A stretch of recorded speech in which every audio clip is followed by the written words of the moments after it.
Senki is coming to town.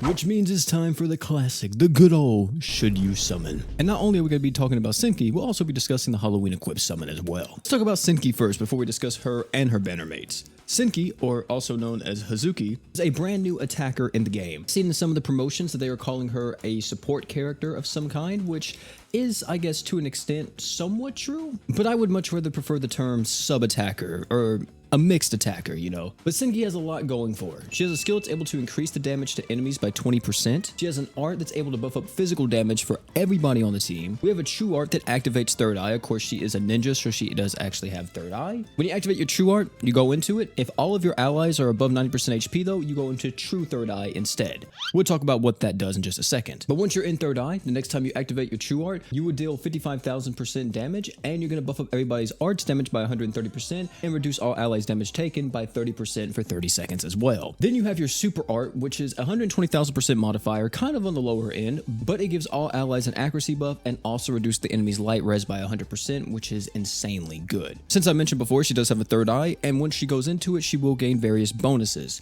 One of the bonuses that she will gain is that she's going to get 100% damage up, and she autofills her own arc gauge by 5 while she's in her third eye state. If she's in true third eye, she will also buff up her own attack by 100% and her accuracy rate by 100% as well. And that is what Senki does. That is her entire kit right there. If you guys actually remember, if you've been watching the channel for a while, you will know that I've been really looking forward to Senki. So much so that whenever I made my video a long time ago talking about what ascended characters should you summon for, Senki was actually the one attacker that I said a lot of people should probably try to get just because of all the stuff that she's doing. Really, the main issue I have with the kit off the gate is just I wish there was some type of arch gen built into the kit and it wasn't just tied around she needs to be in third eye in order to gain that arch generation. Of course, this is kind of alleviated just a tiny bit if you do have her true weapon, because her true weapon allows you to get 100 arc gauge when you get into third eye, so you know it makes you a little bit faster once you actually activate it. But I would rather this be in like Star of the Quest, you get 100 arc gauge, but hey, you know it is what it is. That's my main issue. Apart from that though, I don't really see too much of an issue with this character, just mainly the arch generation, which you're going to need other support characters to be on the team, or if you're nuking with this character, which you absolutely can nuke with her because her super art is extremely potent, you maybe need some axes or type zeros or whatever else, just like you use it in any other nuke comp. But here comes the next part. Do I think that she's still worth it even after all this time with her being out and the Super Awoken era shaping up the way it did? Because whenever I actually made that video back in the day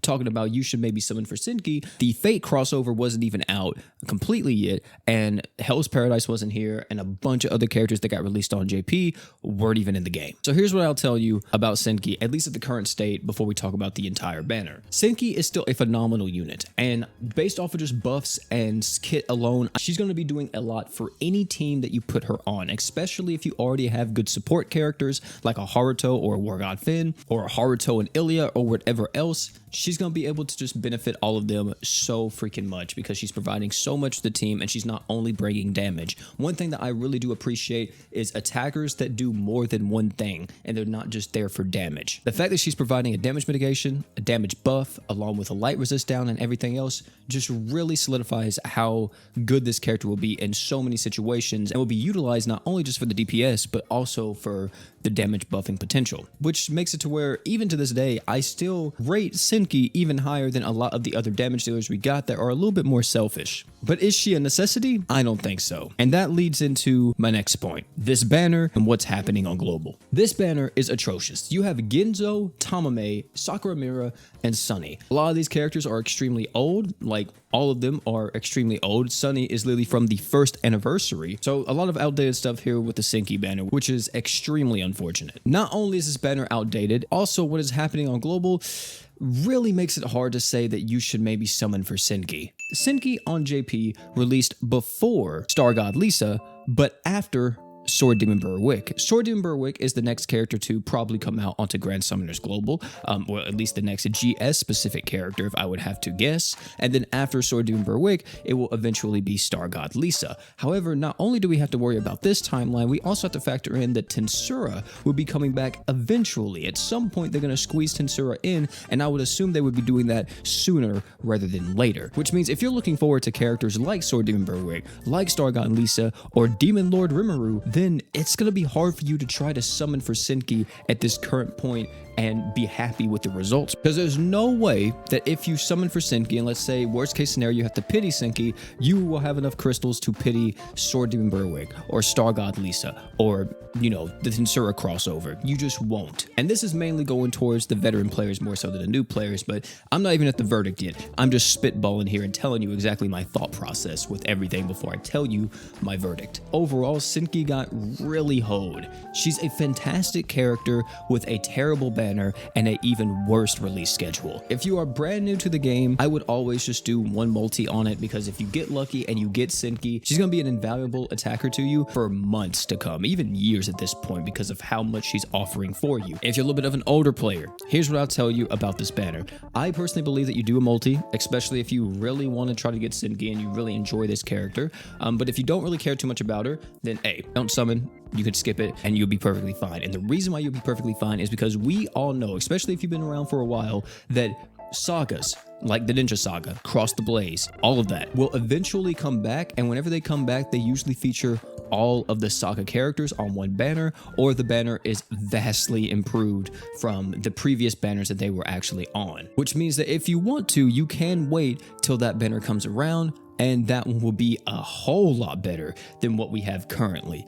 Of course, it does suck that you're not going to be able to get Sinki at the current moment, but that might be the best in terms of your investment right now, especially considering how much we have on the horizon. But of course, if Sinki is the character you want, this is the character you've been looking out for, you've been waiting for this, then A, knock yourself out, because that's what I'm going to be doing. I'm summoning on this banner no matter what, because I love Sinki's design, I love her as a character, and I want to try to get her. But that's my verdict in terms of the Sinki banner. You guys can let me know down below exactly what you all are going to be doing, but yeah, you guys can definitely expect a summon video tomorrow. However, before we end this video, let's talk about the equip banner real quick. The Halloween equip banner this time around is actually looking somewhat decent, and there's a few items on here that I'm kind of looking forward to trying to get. For one, all the other Halloween equips that have been featured on previous banners should all be within this banner. Of course, check the details on it just to make sure, but stuff like Little Red Riding Mirror and all that should all be in this banner. The first item that I want to recommend here is going to be a 5-star support item, which is an AoE Archon item. Of course, AoE Archon items are always great. This thing on a 30-second cooldown, it's going to give you 30 arts. It also reduces physical damage that you take, which is pretty solid, but it's an AoE Archon item. If you don't have one yet and you wind up getting this, this will help you out tremendously. The next one that's going to be really good is the 5-star magic. This buffs up your attack by 50% for 10 seconds, and if the user is not in a stats element,